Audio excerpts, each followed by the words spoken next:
Bismillahirrahmanirrahim. Sorry, I have so many things with me. Thank you very much, everyone, for staying on. We are coming to the end of the conference. I don't know whether to cry tears of joy. But we are on the session of social inclusion. Is it achievable in Malaysia?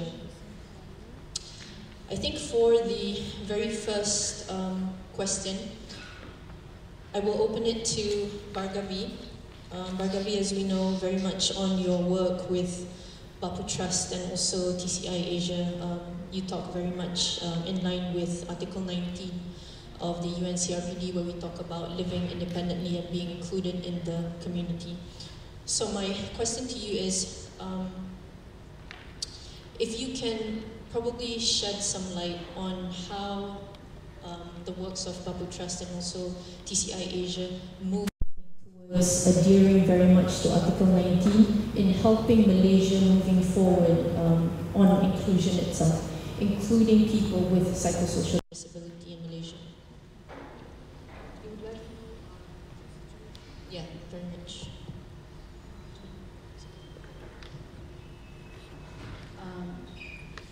I'm not clear about the second part of your question.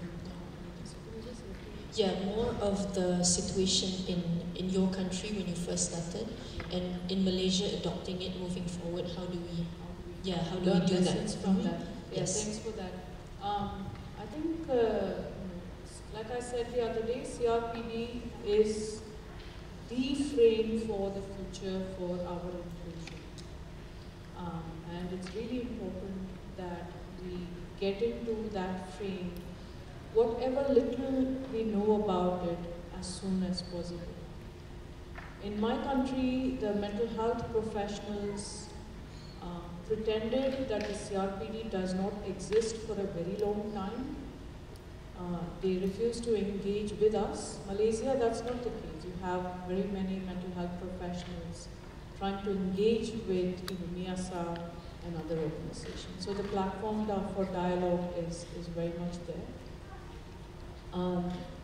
The important step that Bapu Trust took is to create a DPO platform, that is Disabled People Organization platform, outside of our service provision, which today is spreading across Asia Pacific. Now we have 21 members, some of them very strong, like Matrika here and Miasa. And I think so that over and above providing mental health services, it's really important to create a kind of dialogue platform, a platform that brings together people with psychosocial disabilities along with other people with disabilities, where we can continue to dialogue with the cross-disability movement. Tomorrow we have one multi-stakeholder platform. And so in this way we created many small strategies for putting our issues forward, like this one here. So we have mission visits, the multi-stakeholder platforms, we talk to governments and so on. So I think so that if we peg everything, the one problem we faced was the Seher program was not CRPD compliant to begin with. And then again to continue to tinker with it, to remove certain elements, put in some new elements, to continuously work on the CRPD compliant part of Seher, and to keep updating it with research, with evaluations, and all of that. So these things have helped, and we were very much part of the, for sure, Malaysia will have to present a country report to the CRPD committee at some point or the other. They have to do this. They are mandated. They have ratified the convention. They have to submit a report.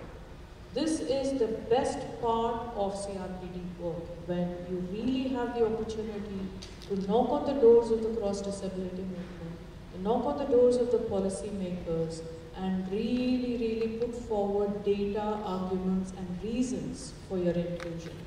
So I hope those insights will help. Thank you very much, Bhargavi. Okay, for the next question, if I may ask Dr. Montian. Dr. Montian, thank you very much. Very last minute to invite you up, but I feel it's very important. I was initially a little bit skeptical when we really wanted to bring UNCRPD here on the floor, and I felt it would be very much necessary, since we already opened up the whole conversation today, to have Dr. Montian in to impart his knowledge, especially being part of the committee. I think it will be very valuable. Thank you very much, Dr. Montian. So thank you. So my question is, of course, as you are very much aware, there is a lack of understanding or probably acceptance on human rights, unfortunately, currently here in Malaysia in terms of practices. We don't very much use the human rights-based approach. So what we're seeing is there is a huge barrier, I think, in changing mindsets, legislation, increasing awareness in Malaysia for the rights of persons with disability. So, however, to create sustainable change, to achieve social inclusion, one of the systematic ways, of course, is through the education system. So my question is, how do we teach, our kids today skills and knowledge to be socially inclusive? Well, actually, I believe everybody is caring about human rights. They just don't know, and they don't recognize that what is being said every day is about human rights, and that human rights may have been distorted through political, I would say, paranoid by several people, putting an image of certain social, cultural value when we are all interested in our own human rights. If people start to love themselves more and believe that they're worth protecting, and they tend to be more caring and more understanding about other people. If they believe that they are less important, they don't have a self-worth kind of value, they tend to be misled to think about themselves just being part of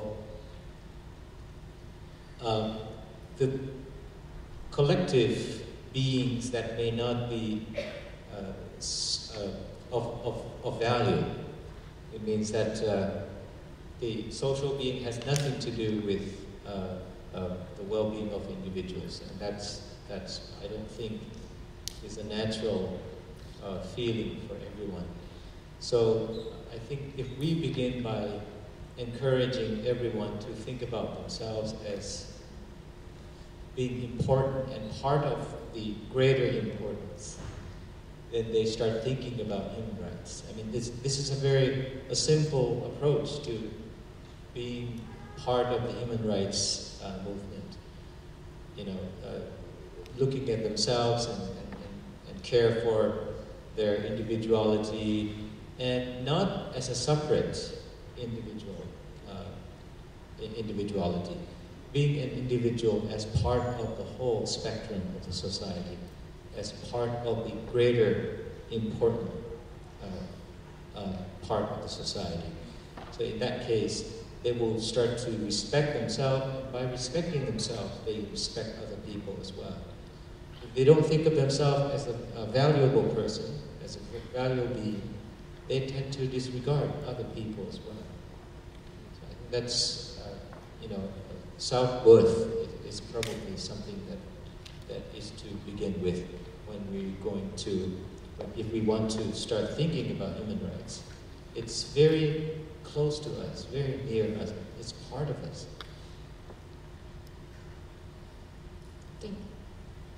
Thank you very much, Dr. Montian. So if we are able to see ourselves, we will be able to see other people better, right? YP Michelle Ang, next question is for you. Thank you very much for being here, for taking the time. Okay, my question to you is, as a concerned Malaysian citizen, what do you think of including people with lived experience in the conversation among stakeholders to have better mental health services in Malaysia? Because as you know, currently, people with mental illness or psychosocial disabilities, we're not very much involved in this kind of conversations, but we are progressing as we speak. What are your views and thoughts on that? I thank you so much, Anita. I think that this is a very important consideration for us as policymakers to ensure that the discussion that is on, and I want to say ongoing and stress on that word, now is sufficiently inclusive as we are discussing social inclusion. Why do I say ongoing? Is because there is a large push from the persons with special needs, but physical special needs, for the Persons with Disability Act to be reviewed. Yes. Yeah. I am hoping that in this conversation, persons with lived experiences when it comes to mental health will also step up and take part in this conversation. I don't want to say that it is a once-in-a-lifetime opportunity. I don't think that's quite right, but why I say that it is important to seize the day literally now is because it is very difficult to amend laws. And when you amend it, you want to make sure that it includes all considerations from all sectors to make sure that it's sufficiently holistic. The people who are amending these laws, unfortunately, not many of them are those with lived experiences or have special needs themselves. And disability is a very wide spectrum. Right now we are focusing, I think perhaps a little bit too much on physical disability. And what does that mean in our day-to-day lives? What are those practical implications when it comes to persons with lived experiences as well? So I think the time is ripe, and it is very important for us to make sure that we listen to all quarters. The challenge that we have is, in Malaysia, we are dealing with it from a very rudimentary stage. Right now, we are only trying to overcome stigma. We have not even gone over and beyond that to discuss what are the practical implications when it comes to employment, for example, when it comes to mental health services. What exactly is just now we were just speaking, the infrastructure that is needed in order to support persons with lived experiences, and how is it that we facilitate this discussion on their behalf, right? To be very honest with you, we are trying to find out as well, right? And I think it is very important for us to have more of these conversations with the right people, and I think we need to get into those ministries, and I'm talking about, aside from the Ministry of Health, this also involves the Ministry of Women, Children and Community Development. We are talking about the Ministry of Labour, for example, because you're talking about how, what does it mean? What does it mean since we're talking about the CRPD? What does discrimination against those with disability mean? And how is it in legislation that should be codified, right? It's a long discussion, but a very necessary discussion. I think the time is perfect for us to come in now.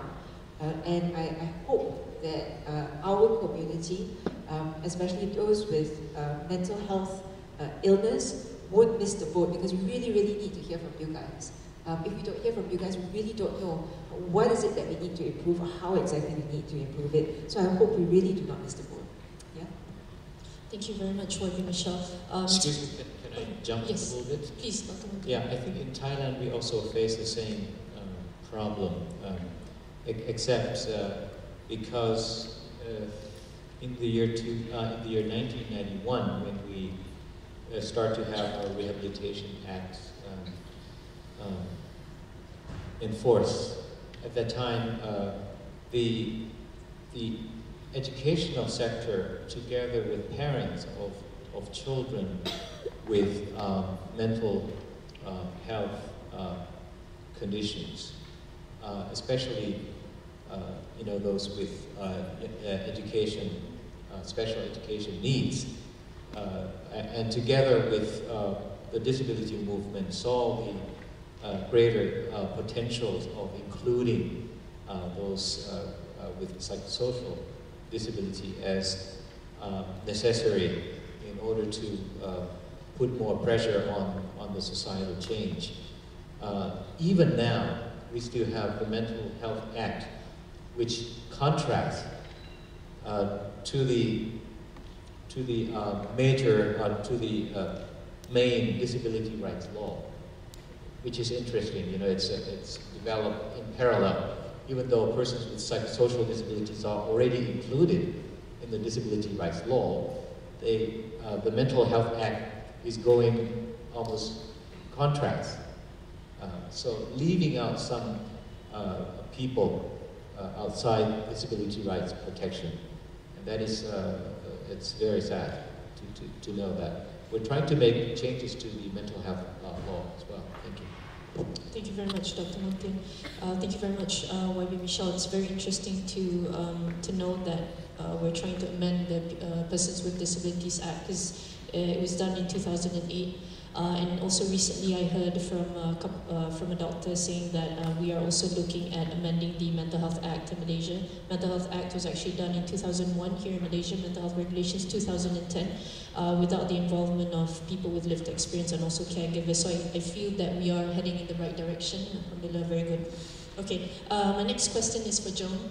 Joan, thank you very much. Joan came all the way from Singapore, but she's a Malaysian. Yes, very much so. And Joan actually is the founder of ThoughtFull. Maybe you could share a little bit about your work first, and then if you can talk a little bit also about how do you integrate mental health awareness and psychoeducation to the public. And I know that you are also a caregiver yourself. So maybe talk a little bit about that, and also on how you yourself, your view on how we can include people with psychosocial disability coming from, the caregiver point of view. Thank you. Thanks, Anita, for having us. Maybe I'll just share a little bit about how I got into mental health in the first place. My path is a little bit non-conventional compared to many of you sitting here in this room. I used to be a banker in Hong Kong, and I used to work for a Wall Street bank before this. And I was there for 6 years. Prior to that, I was in the US and Canada for education. And I never thought I would, choose mental health as a career, but I think it's become a calling that's 20 years in the making. Now, why do I say, a calling that's 20 years in the making? That's because 20 years ago, my brother was diagnosed with 2 mental afflictions. First, he was diagnosed with depression, and then a couple years later, he was diagnosed with schizophrenia, which I think the speaker prior to this covered in quite extensively. And when I left Malaysia, so I'm originally Malaysian, I left after Form 5. When I left Malaysia, the situation was such. 20 years ago, when my brother was diagnosed, there's not much information about mental health. The conversation and the dialogue was not really out in the open like this. There were no conferences where people from the outside can come to. So a lot of the things we've learned have been from trial and error and from experience as caregivers. When I left, that was sort of the situation. Since then I was privileged enough to be exposed to how mental health is talked about, treated, and also taken action upon in different countries, in North America, Europe, and also in North Asia. So when I left finance, thinking that I would take a break, I was actually going to go back to Hong Kong and rejoin finance after that break. I spent a lot of time in Malaysia during that time. That's when I realized, all of the challenges of inclusion that we're talking about now in real life that I hadn't seen for a very long time because I was away, the day-to-day struggle.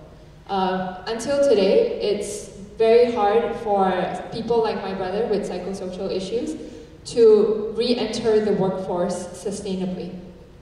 Yes. Can they get a job? Yes. Can they sustain that job? No.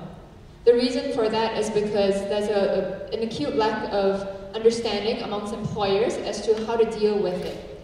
For example, one of the main challenges is that HR departments would actually tell people with lived experience to not put it down in the forms, in the application forms, because they might not get that job. Discrimination level number 1. Discrimination level number 2 is when once they enter it, with all the expectations of performing like a normal individual, they cannot because they have a disability. It's just that it's an invisible disability that they cannot see. And so they're not treated fairly in terms of performance reviews, in terms of expectations of what they deliver on the job. And this is really, again, discrimination level number 2, right? This is really where the crux of the issue is. When we talk about inclusion, it's really a collective effort. As much as we talk about it here, on this panel and amongst all of us, it needs to be everyone, from the employers to, not just the families and the patients themselves. So how did I start ThoughtFull? When I realized that was happening, I decided to pack up everything and move back to Malaysia last year.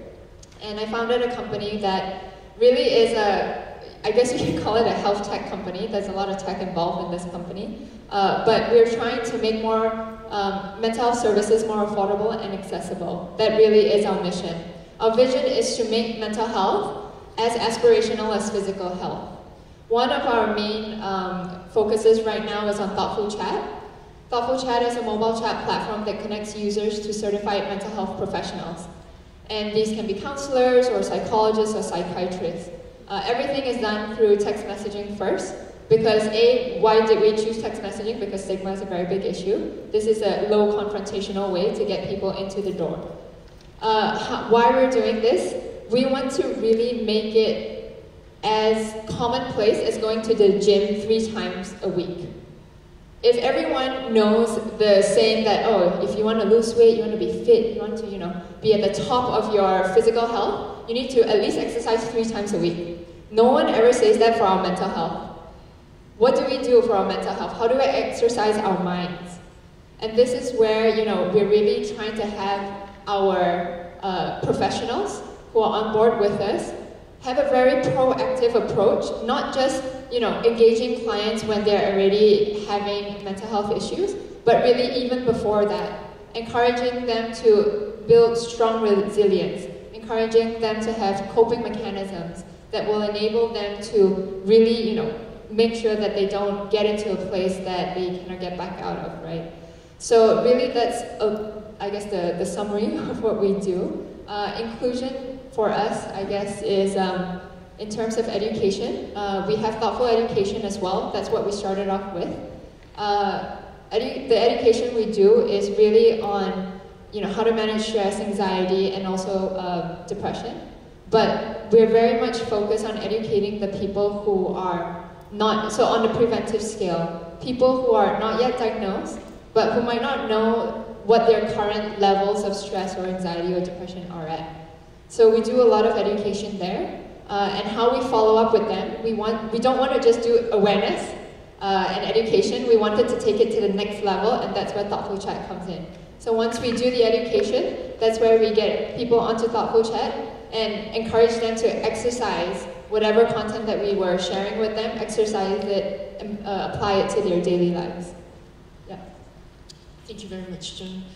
This is very much in line with, what Miasa and the other mental health NGOs on the ground try to do as well, more of prevention and also early intervention. So we always say that our target market is, people with mental health issues. We try as much as possible, to do that. Thank you very much. So this will be the end of round 1. And I would like to also encourage everyone, if you have any questions, to go to Slido, if you can have it on the screen. Thank you very much. Okay, for round 2, Bhargavi, now that you have been here for 2 days, and you see, the gap of mental health literacy here in Malaysia, right? What do you think when it comes to lower mental health literacy, which means that we lack of knowledge, so stigma breeds, it becomes very prevalent in society. So do you think stigma amongst Malaysians towards people with psychosocial disability makes social inclusion more harder to achieve? Why is that, and how can we move forward?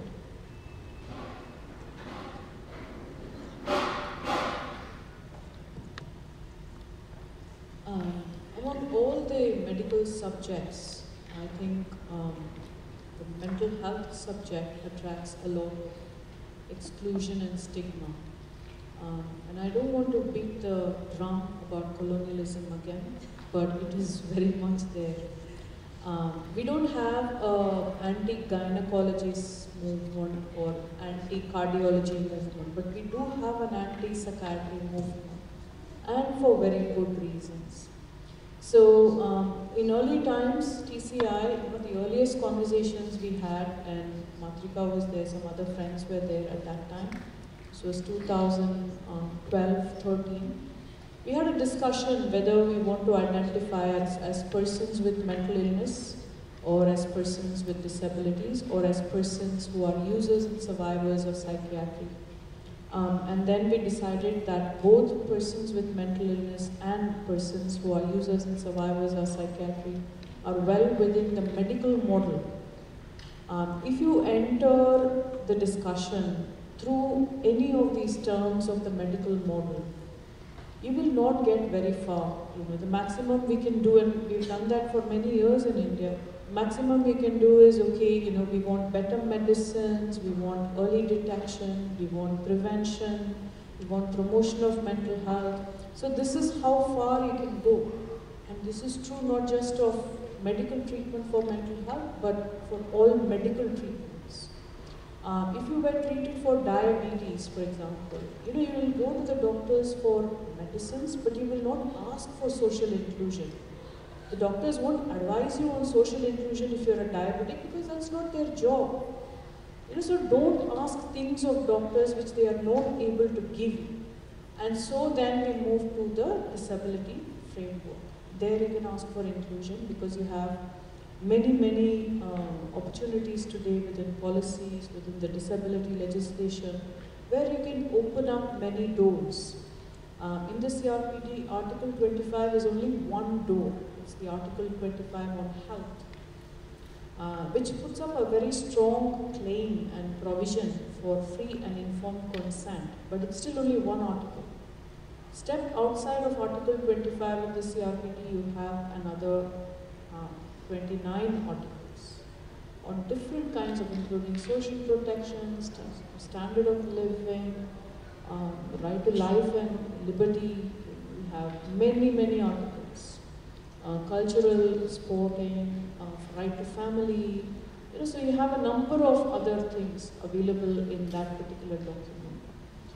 And so especially for underprivileged groups, the poor, the homeless, people who are in vulnerable situations, women with health issues, I think that to open up those doors, which both Matrika and Kavita spoke about, and to give a whole range of solutions, I think that's the way to go to reduce stigma. Because if you're talking to someone about mental illness alone, then and offering only what the system has traditionally offered them, then the stigma is high. There was a recent report from the Tear Fund Australia, which actually now many people today are talking about how the mental health system and being caught only within that increases stigma.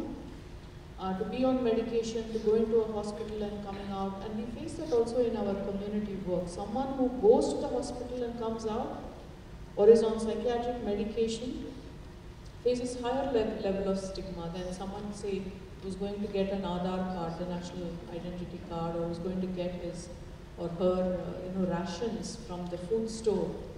So there's no stigma in those places. Yeah. So for us also, it was very difficult to step out of the medical framing of mental health to psychosocial health, well-being, and disability. So I think that shift itself will address the stigma issues.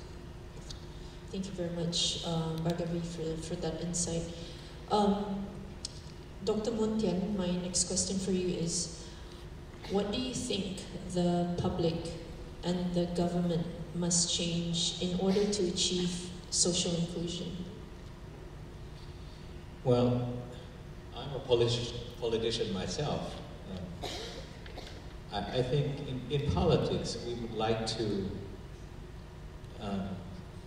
see growth, and we would like to see the fair distribution of wealth.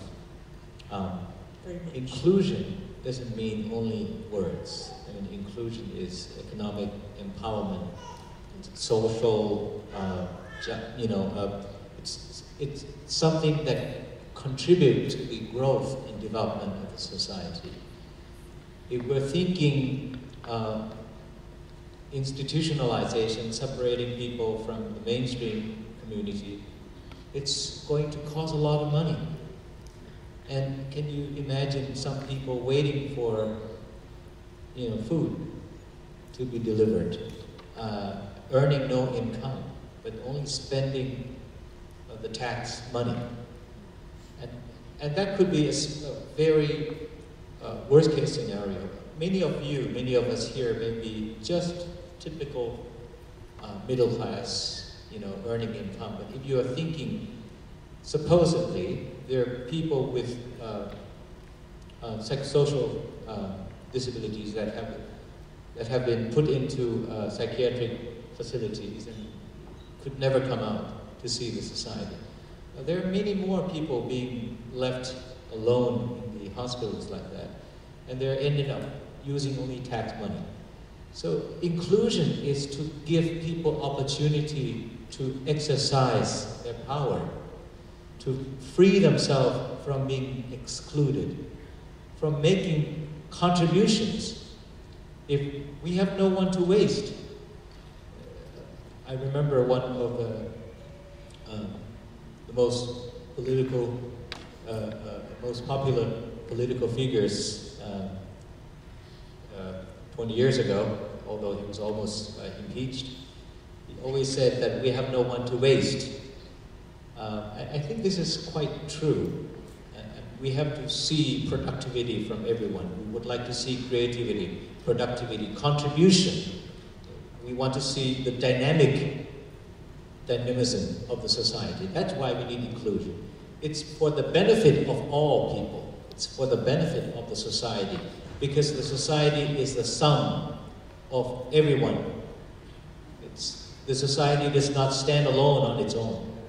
Society is a result of collective individuals. So if we do not include them, we isolate them, we separate them, they are lacking cohesiveness, they are lacking contributions. As a result, the society is going to be broke. Yeah, so that's very simple. I'm trying to present very, very concrete, economic oriented, which is probably in the most mindset of Asian leaders nowadays, because we're pro-growth, right? So why not? Why don't put inclusion attached to economic growth as well? Thank you. Thank you very much, Dr. Montian. I think we very much said it repeatedly in the conference today about it must be a collective effort, a collective action. So all of us working together. We already have a UNCRPD in place, so it's about having it all ratified, fully enforcing it, and everyone working together in achieving it. But most importantly, for everyone committed on wanting this change. Thank you very much. YB Michelle Ng, my next question to you is, what do you hope the Malaysian law can take away regarding human rights from this conference? There is a lot that we need to do, and I don't deny that we are very far away from what is ideal. Obviously, we were whispering just now with Dr. Montian, one push that is coming from the special needs community is for anti-discrimination laws. I think that is right up there at what they want as an amendment to whether it is the Mental Health Act or the Persons with Disability Act. We as policy makers, of course, we have to take into account considerations from all quarters in drafting any legislation, right? But let me tell you what is it exactly that we need from you guys, and what is the concerns of especially employers now in terms in this discussion of inclusion or anti-discrimination, which is the other lens that we can look at. The concern is what is the yardstick in determining discrimination, one, and what is the yardstick in determining what kind of support as a company, as an employer, do I need to lend to someone with special needs, all right? And for physical disability, I think it is quite concrete already. Over the many years, we have come to some sort of measurable, tangible yardstick of what is needed. But for mental health, I think that is still quite vague. Okay, so let me tell you a little bit of what I mean. For example, if I as an employer in the building that I built fail to provide ramps for wheelchair users, all right? In the UK, it is considered discriminatory, okay? So then now I as an employer know that I need to provide those kind of facilities. In toilets, for example, I need to make sure that I have one toilet that is disability friendly, which means that it is sufficiently big for someone who is on a wheelchair. There must be handles. If you are blind, you know that there's certain this hearing aid that is provided that you know you can use to call out for help, for example.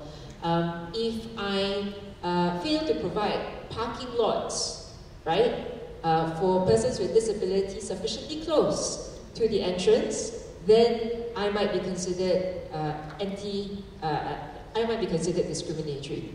So the question then is, for mental health, what are those yardsticks? For me as an employer, I don't know. And the climate now is that they really don't know, all right? And it is scary to go into an arena which is uncharted and possibly you might be found in violation of, right? So I don't even know where is the yardstick. I don't even know whether I'm crossing the line. I don't even know what amounts to discrimination. So if we all can sit down and draw something up to say that this is what is needed, all right? In these kind of circumstances, if you fail to do this, then it can be considered discriminatory. The second step then is we need to provide a time period for employers or for even the entire country to transition from where they are now into the system that is ideal, all right? Then as policymakers, the next step is, do we use the carrot or do we use the stick? Carrot in the sense of, if you show efforts to employ persons with disability or with mental health conditions, right, then you'll be entitled to whether it is tax exemption or grants or, you know, those kind of things. So that's the carrot. Stick would be, if you fail to do it, then these are the punishments that can be imposed on you, all right? And then the question then is, what kind of punishments are we thinking of? And when is it ideal to introduce, whether it is the carrot or the stick? Of course, we have to look at the economic conditions, the economic climate, because whatever that we do will cause a disruption in our markets. And the question then is the country able to sustain that, right? So I've just drawn up for you what exactly is the journey that we need to embark on, and as we can see, we are really only at the start in discussing this. The exact concrete steps must be drawn out, and without involving each and every one of you in this conversation, it is very difficult for us to try and guess in the vacuum what exactly is it that you need, how exactly is it that we can help you. So yes, human rights is ideal. It's something that we need to strive for. I think it is good that we're having this discussion. In the process, I think we need to be mindful of the different stages towards it, and how is it that you or me fit into this picture is something that we all need to think about. Thank you very much, YB Michelle, for that elaboration. So talking about what our needs are, and of course working together and achieving it again. Okay, Joan, for the last question for round 2. Being in Singapore, so since you're from Singapore and Singapore, Malaysia, very much neighboring countries, what do you see when it comes to differences between, you know, the practices here in Singapore and Malaysia when it comes to the mental health industry, and what are your suggestions maybe for Malaysia to fill up that gaps? I'd like to share something maybe later in response to YB's points on the outset. But first, to answer your question, the main differences between Singapore and Malaysia. I think having been in Singapore for a while now, I realize that the conversation on mental health is a little bit more mature in the country. For example, the dialogue on awareness and education about mental health started many, many years ago. And so now the level of conversation that I have with government agencies in Singapore is that of action. How do we now empower people to engage in their mental health? What are the tools that startups, government agencies, schools, employers are going to create to help every individual in the country to engage in their mental health proactively? So the conversation has, progressed over the years. How they have gotten there, I think, is very interesting. One word that has come up very frequently today, and also, throughout the whole conference, is collective effort. The thing about collective effort is it can only happen when everyone feels empowered to join that movement. When they feel empowered to join the collective. How do you empower them? That is by giving them the resources to join that conversation. And where does the resources come from? It comes from the government. Singapore's government has taken the lead in ensuring that a collective effort is happening. What does this mean? When I say Singapore's government has taken the lead, it means that the agency themselves has taken the proactive steps to reach out to the private sector, to reach out to the NGO, to reach out to all the hospitals and government clinics, all the way from primary all the way to tertiary care, to engage them in the conversation and in the efforts. To give you a very concrete example, they have, the government launched what they call the Beyond the Label campaign.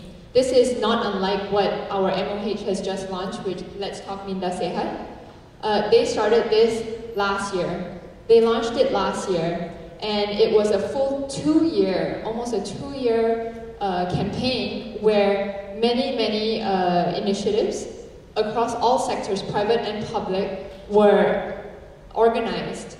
And this was funded by the government. The whole idea was to bring everyone together against the stigma, so it was called TASK, to go beyond the label. When we say beyond the label, we mean dropping the labels of caregivers, the labels of patients, because at some point patients need to become normal people again. That's what recovery means.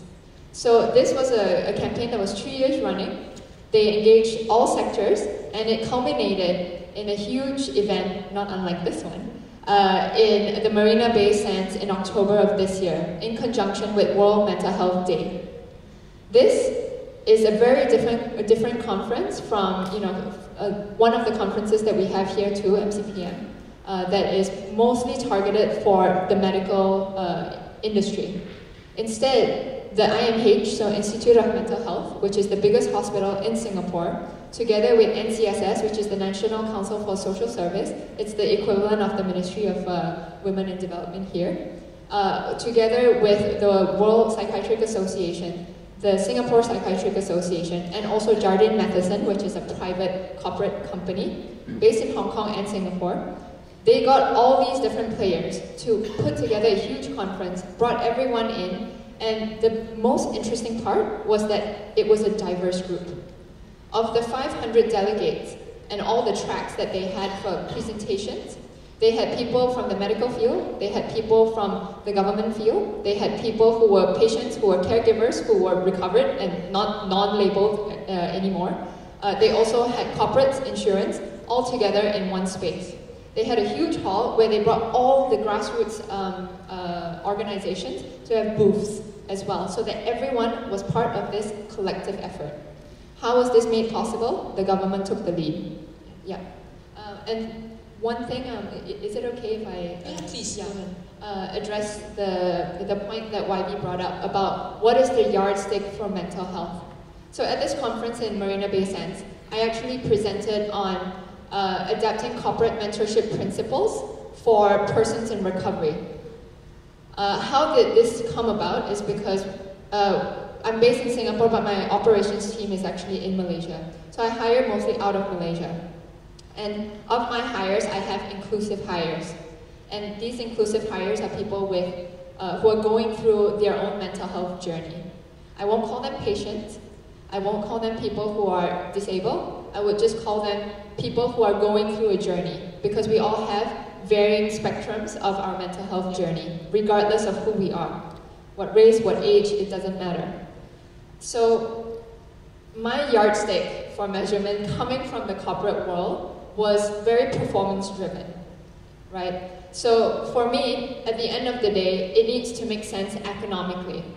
But as you know, Dr. and also YB pointed out, at the end of the day, it's very hard for an employer to have very holistic, encompassing inclusion policies, because it has a direct impact on your bottom line.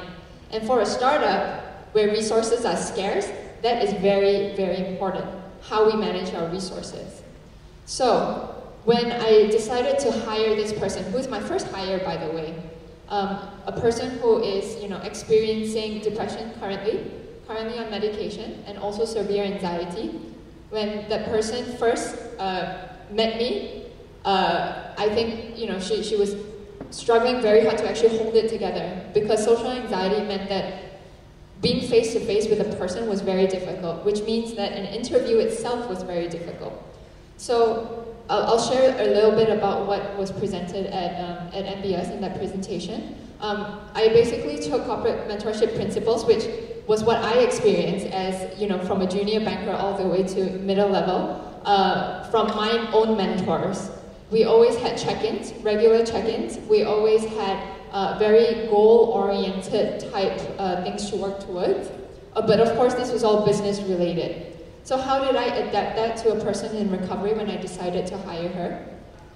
I basically took things that were basically business-oriented goals, and coupled them with recovery-oriented goals.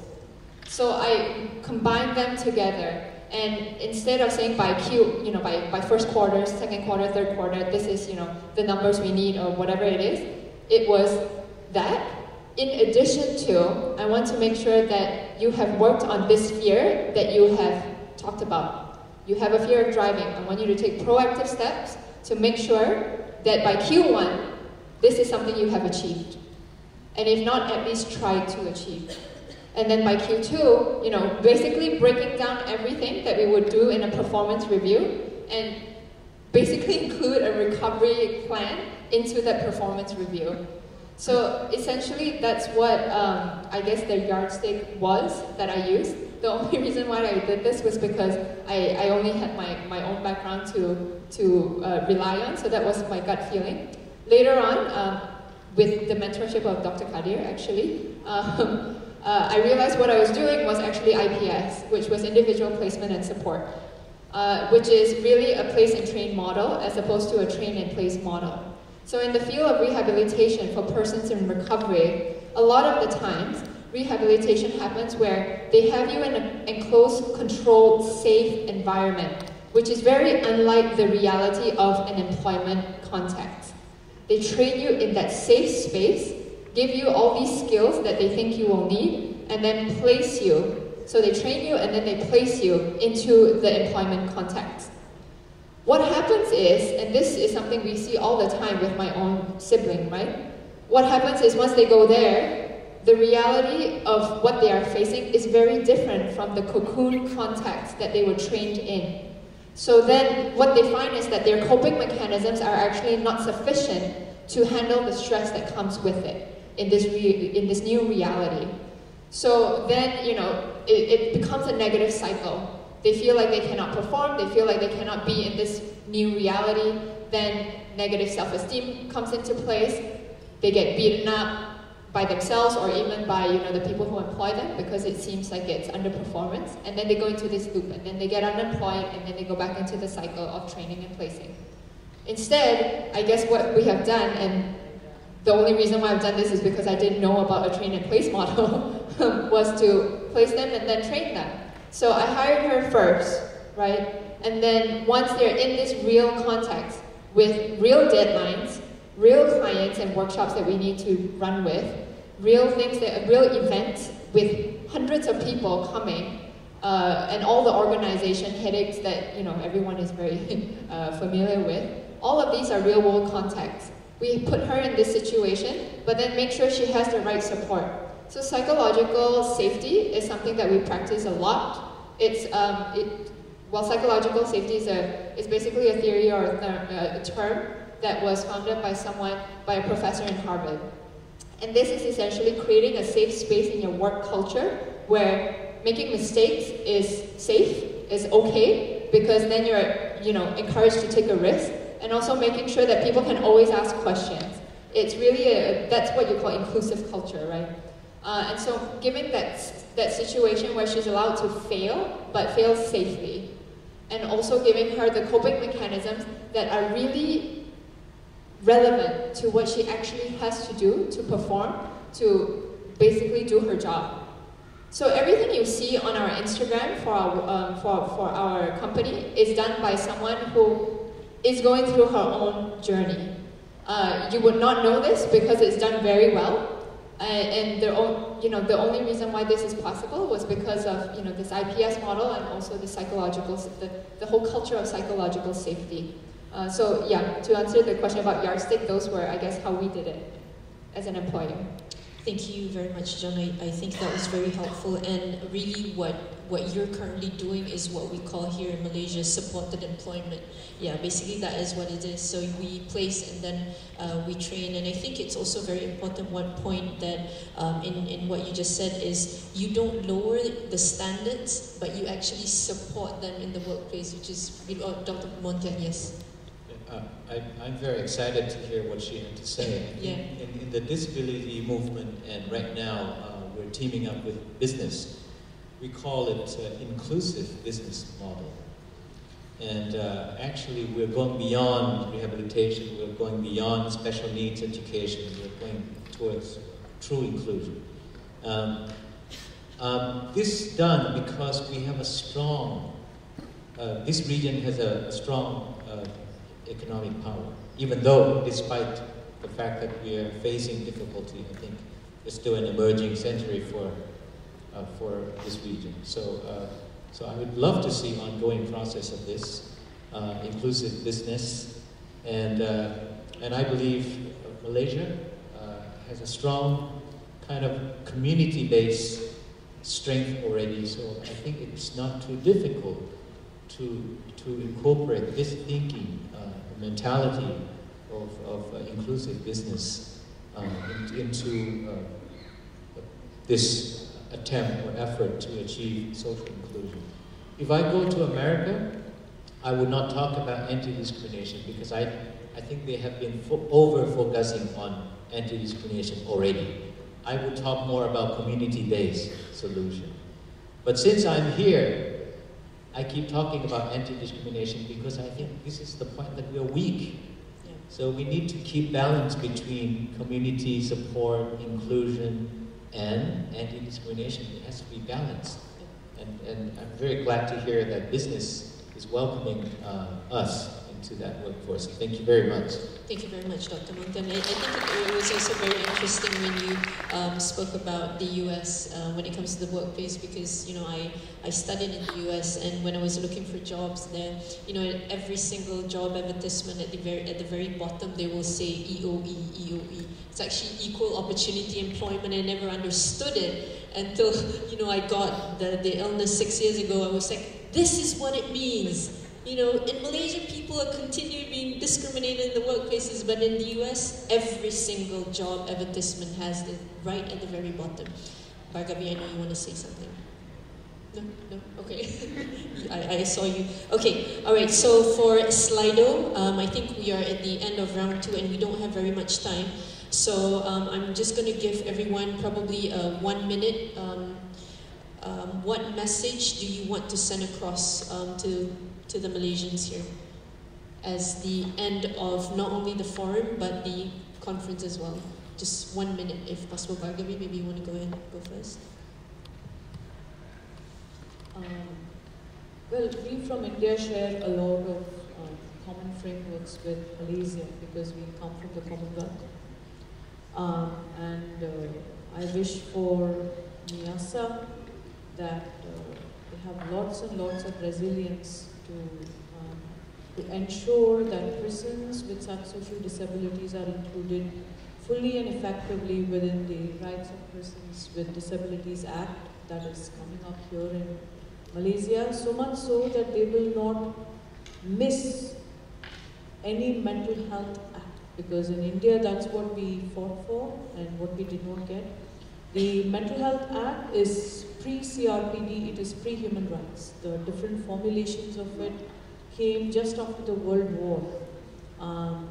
It is now worldwide experience, very much reinforced by the general comments and the concluding observations of several countries issued by the United Nations CRPD Monitoring Committee, that the Mental Health Act is not, wherever it exists in the world, is not CRPD compliant. A point that was also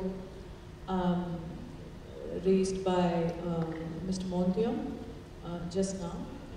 So I wish that Malaysia would really pay heed to full inclusion of persons with such social disabilities within the parent disability legislation.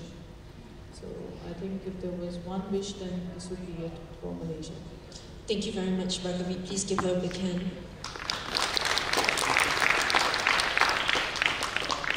Dr. Montian, maybe one last word? Well, I would encourage all of you to get together, form good alliance, get yourself organized movement, empowering among yourselves, and get more swinging and bargaining so that you can make policy changes, so that you can see that the society become more inclusive, accessible, and without any discrimination. I have hope for Malaysia, and the same way as I have hope for my country and everywhere in the world. Thank you very much. More power for all of you. Thank you very much, Dr. Montian. We gotta get our ducks in the row, guys. YB Michelle. Can I just say that I have been very impressed over the conversation around mental health over the last year. I don't remember it being so vibrant and so in-depth in this many years that I've actually lived in Malaysia, so we have actually come very far. What I want to say here was something that I addressed in my speech yesterday. Please look out for the all-party parliamentary group on mental health, which will be formed, I hope, by the next parliament sitting. And this group will be mandated to come out with policies, and they have to table a report in Parliament every year for its adoption, which I think is very powerful. So there are a lot of issues on the agenda already, and the question then is, I hope that we take advice from what Dr. Montian said, because it is very important to, like Anita said, get your ducks in line. We don't want a situation where amongst ourselves we are fighting with one another over what should take priority. That we will be able to work together collectively towards fulfilling each agenda as fast as possible so that we see quick progress in all areas, whether it is legislation, whether it is policy, systemic, whether it is in terms of our financial structure, all these things, right? Insurance, so on and so forth. There's just so many things on the agenda already. I hope that we'll be able to get ourselves really organized, because the last thing that this parliamentary group needs is to manage disputes, if you will, between what should come first, right? We're all in this together, and I hope that we will work towards the common goal. Okay, thank you so much. Thank you very much, YB Michelle. Joan. If there's one hope that I have, I think it's for all of us to walk the walk. And what I mean by walk the walk, I mean by all of us actively engaging in our own mental health, each and every single one of us here. And I do that too. So in the US and in Canada, it's very common to have people talk about who their shrink is, or who I'm seeing right now, my shrink is better than your shrink, all of that, right? It's the same thing as right now, my yoga teacher is better than yoga teacher, same conversation. That should be commonplace in Malaysia, because really mental health should be as aspirational as physical health. If we're exercising or aspiring to exercise 3 times a week, we should be doing at least the same thing for our mental health.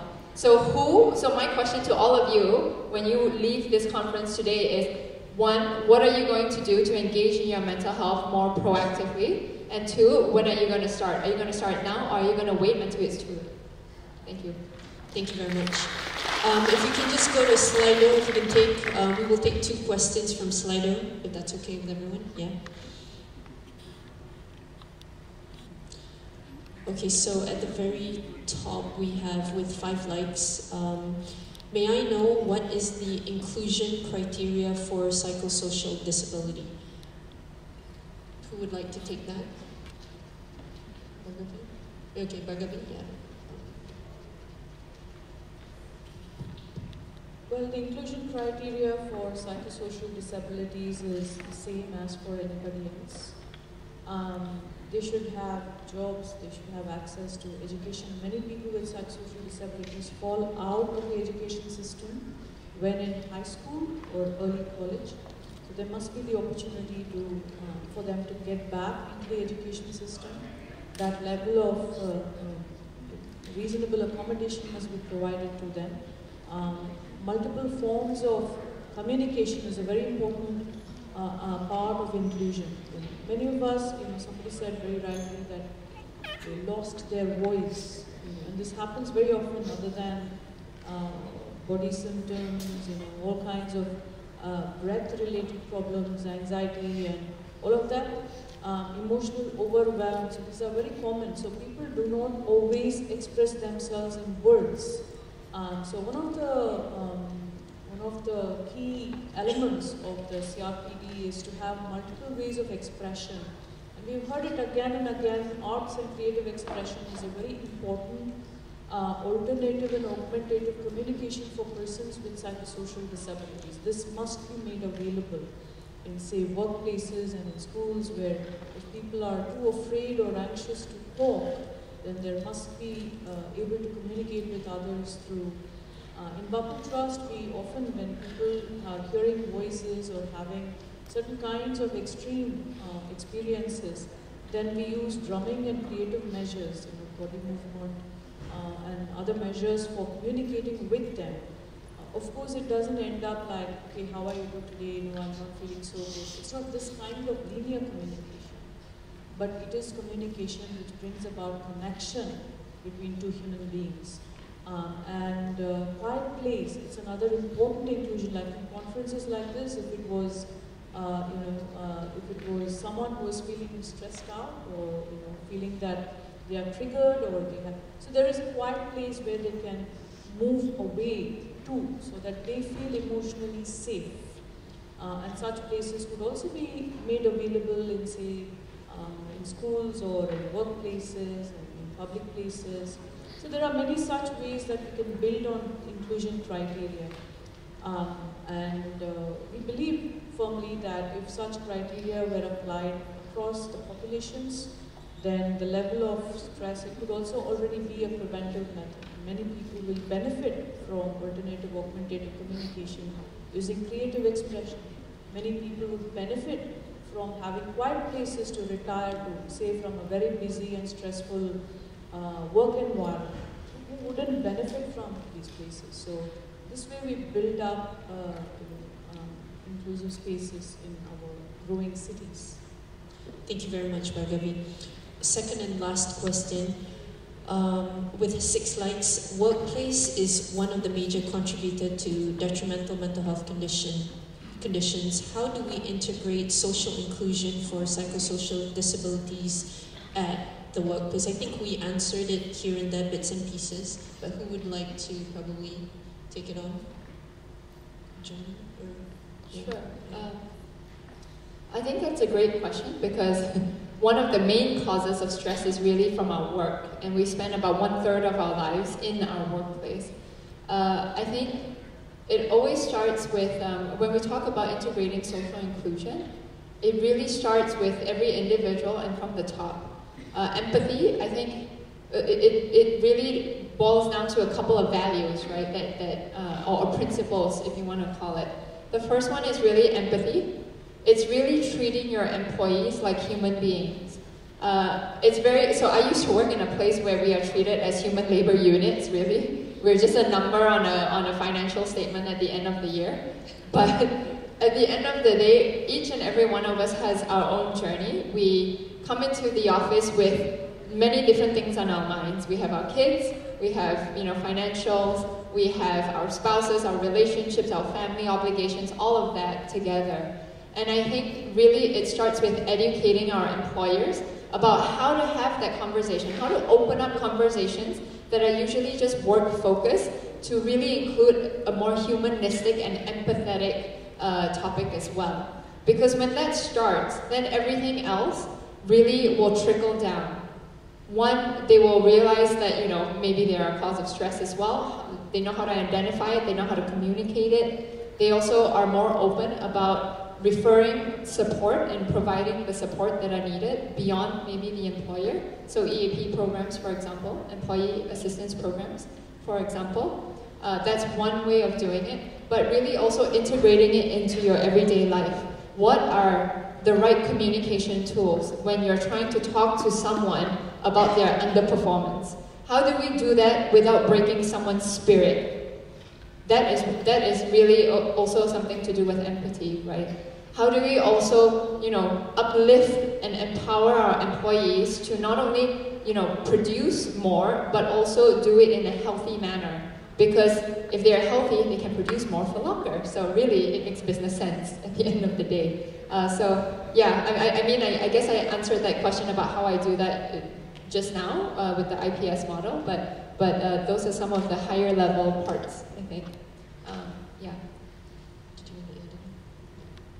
I think there's 2 questions there actually. The first is, in Malaysia, as what Joan said, I don't think we're very far from what's happening in Hong Kong, or maybe in some quarters of Singapore even, about what actually is a healthy workplace and where is that line, right?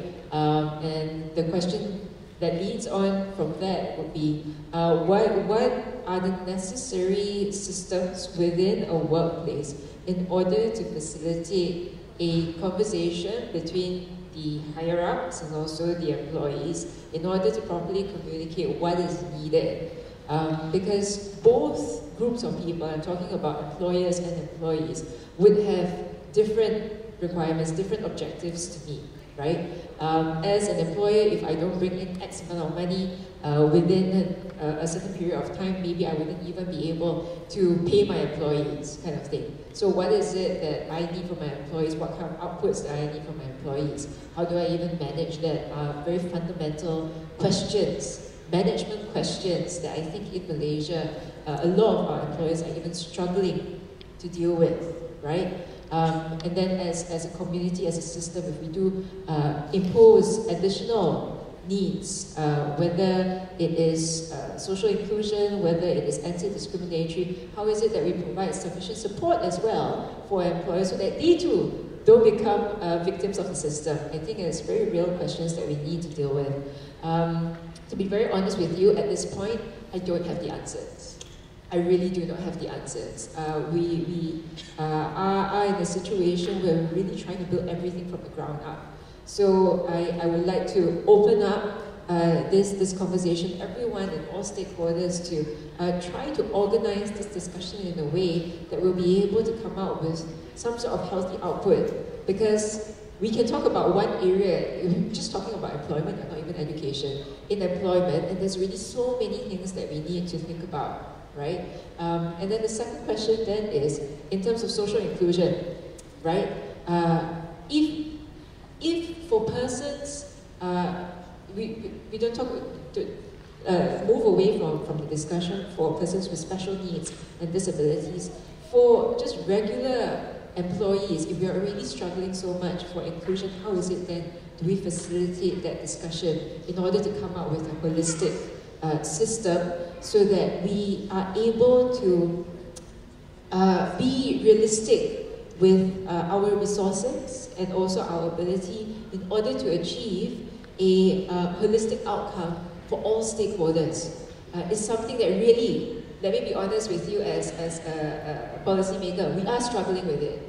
We are struggling with it. Oftentimes I think from the top, from government, we are expected to say that we have everything under control. I think it is also a strength to say that we don't have everything that we need, we don't know everything, but we would like to work on it together with you in order to be able to make sure that we come to the right results. Yeah. So this really is me opening the doors out to each and every one of you to say, please come. Yeah, we want to get it right, but we can't do it without each and every one of you in the picture. Okay, thank you all so much. Thank you very much, Wami Michelle. Please give her a big round of applause. I think it has been a very fruitful and very insightful panel discussion today, and it has really helped us in creating a possible framework tomorrow when we have the Malaysia stakeholder meeting or discussion tomorrow morning. So thank you very much, everyone. Please give everyone a big round of applause. Thank you to all the panelists.